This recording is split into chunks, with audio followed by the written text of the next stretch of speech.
Morning students, पिछले video में हम लोगों ने क्लास क्वेश्चन नंबर 7 तक कंप्लीट कर लिया था। आज हम क्वेश्चन नंबर 8 और उससे आगे क्वेश्चंस को देखेंगे। ठीक है, चलिए क्वेश्चन नंबर 8 पे बात करते हैं। क्वेश्चन नंबर 8 में दिया हुआ है कि an angle is greater than 45 degree. Is it complementary angle greater than 45 और इक्वल टू 45 और less than 45।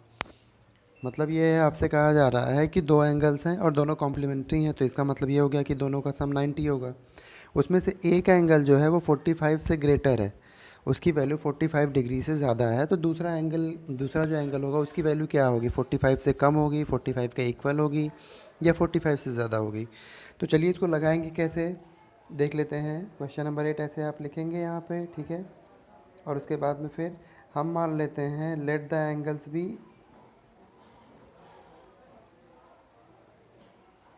let the angles be x and y। हम मान लेते हैं कि जो एंगल्स हैं वो x और y है। तब अकॉर्डिंग टू क्वेश्चन हमसे क्या कह रहा है? क्वेश्चन हमसे कह रहा है कि ये दोनों क्या है? कॉम्प्लीमेंट्री है। कॉम्प्लीमेंट्री होने का मतलब क्या कि अगर x प्लस वाई हम करेंगे तो आंसर कितना आ जाएगा? 90 आ जाएगा। ठीक है, चलिए तो ये हो गया x प्लस वाई 90। अब हमसे ये कहा गया कि इनमें से कोई एक एंगल जो है वो 45 डिग्री से ज़्यादा है। तो मैं मान लेता हूँ कि x जो है वो क्या है, ये x वाला जो है ये 45 से ज़्यादा है। ठीक, तो जब x अगर 45 से ज़्यादा है तो हम क्या करेंगे, x की जगह पे जो है वो 45 से ज़्यादा की वैल्यू रखेंगे। ठीक है, चलिए एक minute.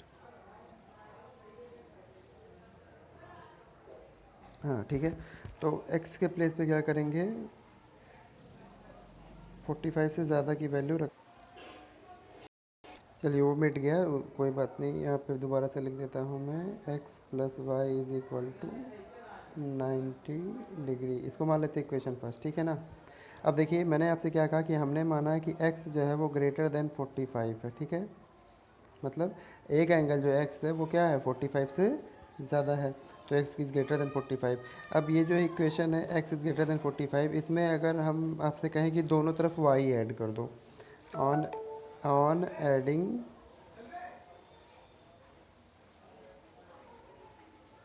on adding y both sides,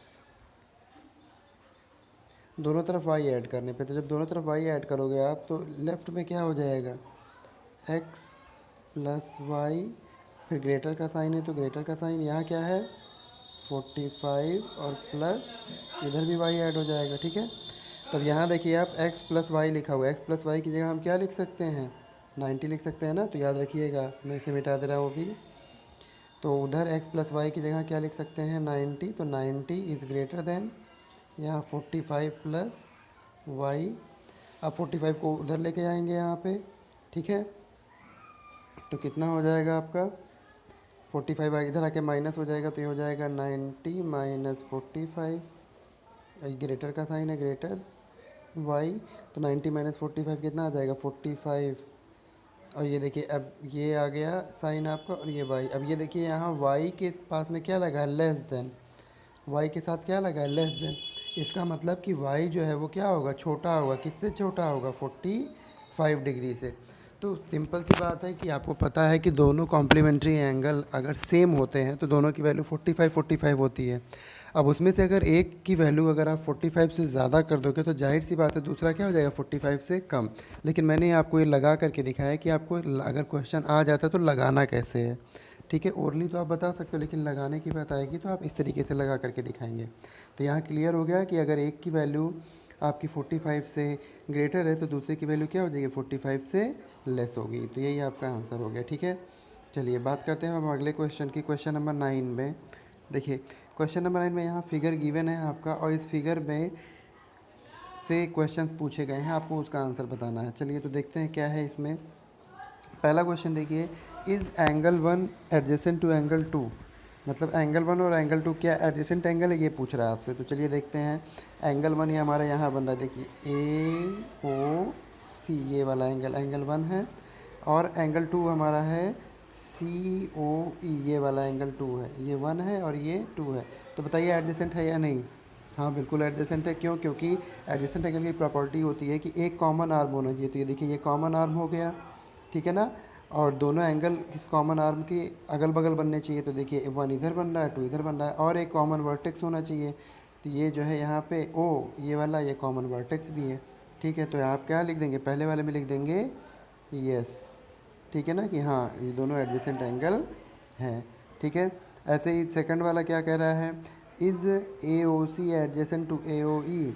क्या AOC और AOE एडजेसेंट है? तो चलिए देखते हैं कहाँ पे है AOC। तो ये रहा हमारा AOC, अच्छा वो ये एंगल 1 वाला, ठीक है। और फिर पूछ रहा है AOE, तो AO और E ये रहा, अच्छा दूसरा वाला तो ये पूरा हो जाएगा ना, ये यहाँ से यहाँ तक AOE। तो क्या ये एडजेसेंट है? नहीं, ये एडजेसेंट नहीं है। अब क्यों नहीं एडजेसेंट है? क्योंकि एडजेसेंट होने के लिए एक कॉमन आर्म चाहिए। तो इसमें कॉमन आर्म कौन सा लेंगे आप? तो आप कह सकते हैं कि सर चलिए ये वाला, ये इस एंगल में ये वाला आर्म आ रहा था और इस वाले एंगल में भी ये वाला आर्म आ रहा, तो कॉमन आर्म तो हो गया। लेकिन एक और प्रॉपर्टी होती है कि कॉमन आर्म के अगल बगल में एंगल बनना चाहिए। तो अगर कॉमन आर्म ये है, एक एंगल इधर बनना है तो दूसरा इधर बनना चाहिए ना कहीं, जो कि नहीं है। इसीलिए ये वर्ड आपका क्या एडजेसेंट नहीं है, ठीक है। ऐसे ही एक और बता देता हूँ मैं आपको, बाकी तीन आप खुद करिएगा, ठीक है। क्वेश्चन नंबर थर्ड में देखिए लिखा है do COE and EOD form a linear pair. मतलब क्या? COE कहाँ पर है? ये रहा COE। तो क्या COE और दूसरा है EOD क्या है आपका? EOD, अच्छा ये रहा। तो ये कह रहा है क्या ये दोनों लीनियर पेयर फॉर्म कर रहे हैं? तो मैंने आपको बताया था लीनियर पेयर के लिए एक स्ट्रेट लाइन होनी चाहिए, ठीक है। तो आपको साफ दिख रहा है कि ये क्या है? एक स्ट्रेट लाइन है ना। चलो मैं यहाँ से हटा देता हूँ अपना फिगर और फिर आपको दिखाता हूँ।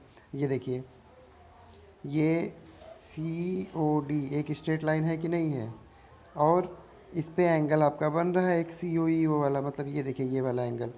तो ये एंगल और ये एंगल इन दोनों को मिलाने पे कितना हो जाएगा? 180 हो जाएगा, क्योंकि ये स्ट्रेट लाइन है। और अगर ये 180 होता है तो इसका मतलब ये लीनियर पेयर फॉर्म करेंगे, ठीक है ना। तो इसका मतलब कि हाँ ये दोनों जो है लीनियर पेयर फॉर्म करेंगे। तो थर्ड का आंसर हो जाएगा यस। तो देखिए तीन मैंने बता दिया, बाकी तीन जो है आपको, तीन क्वेश्चन आप खुद करिएगा इसका, फोर्थ फिफ्थ और सिक्स वाला, ठीक है। नहीं आएगा तो फिर मुझसे पूछिएगा, ठीक है। चलिए अब क्वेश्चन नंबर 10 की बात करते हैं। क्वेश्चन नंबर 10 में नीचे फिगर दिया हुआ है और आपको दो क्वेश्चंस दिए गए। पहला वर्टिकली अपोजिट एंगल्स के बारे में पूछ रहा है और दूसरा लीनियर पेयर पूछ रहा है, ठीक है। तो चलिए देखिए वर्टिकली अपोजिट एंगल के बारे में मैंने आपको साफ साफ बता दिया था कि दो लाइनें जब एक दूसरे को क्या करती हैं, दो लाइन सेगमेंट जब एक दूसरे को कट करती हैं या फिर लाइंस, तो वहीं पे वर्टिकली अपोजिट एंगल बनता है, ठीक है।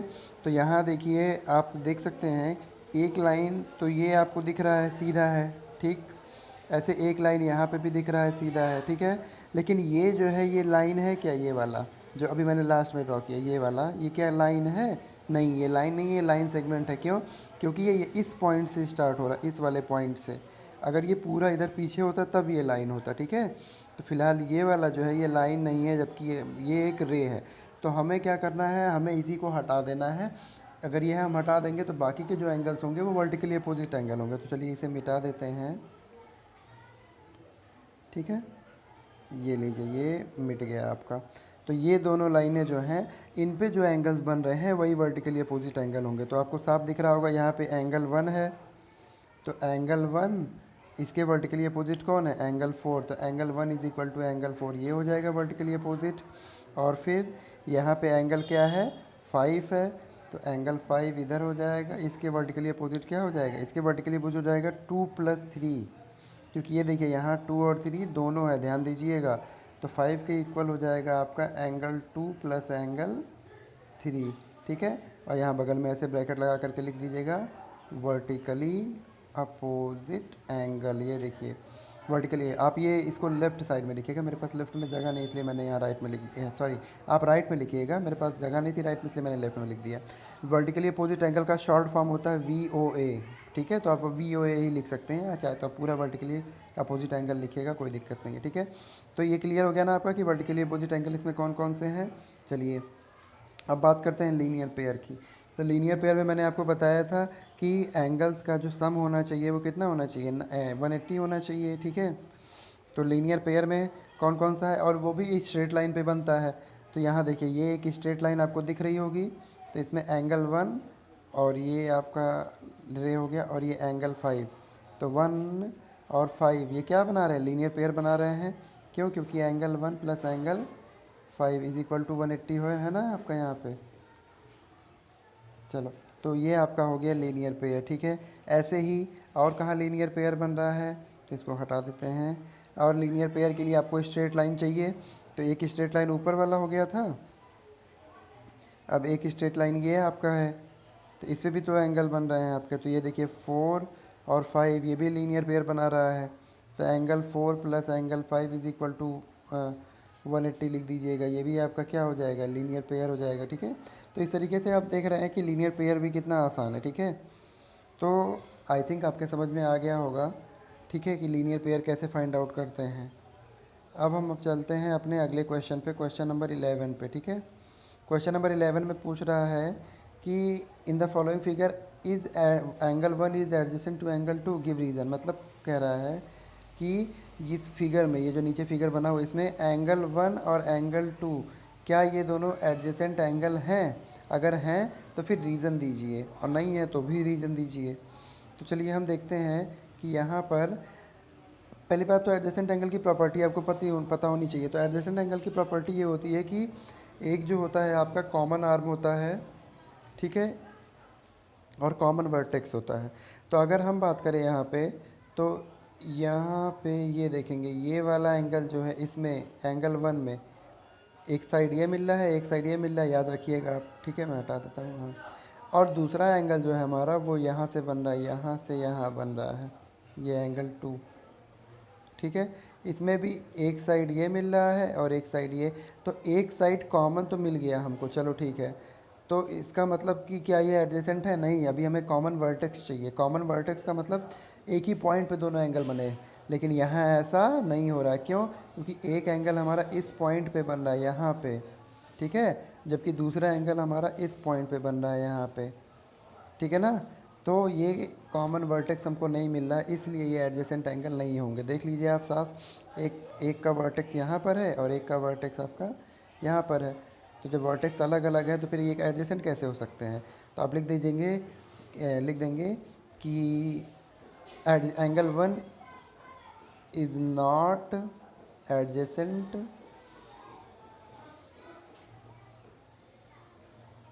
Angle 1 is not adjacent to angle 2 because, क्यों, क्योंकि there is no common vertex, there is no common vertex. आई बात समझ में, बस इस तरीके से आप लिख देंगे, ठीक है। अब आगे चलते हैं, आगे अगर चलेंगे हम तो वीडियो लंबा हो जाएगा। तो ऐसा करते हैं कि क्वेश्चन नंबर 11 तक तो आपने कर लिया है, ठीक है। अब 12, 13, 14 ये तीनों क्वेश्चन जो मैं आपको अगले वीडियो में बताऊंगा, ठीक है। तो तब तक आप ये सारे क्वेश्चंस कंप्लीट कर लीजिए जितने मैंने बताए हैं, और फिर कोई प्रॉब्लम होगी तो मुझे बताइएगा, ठीक है।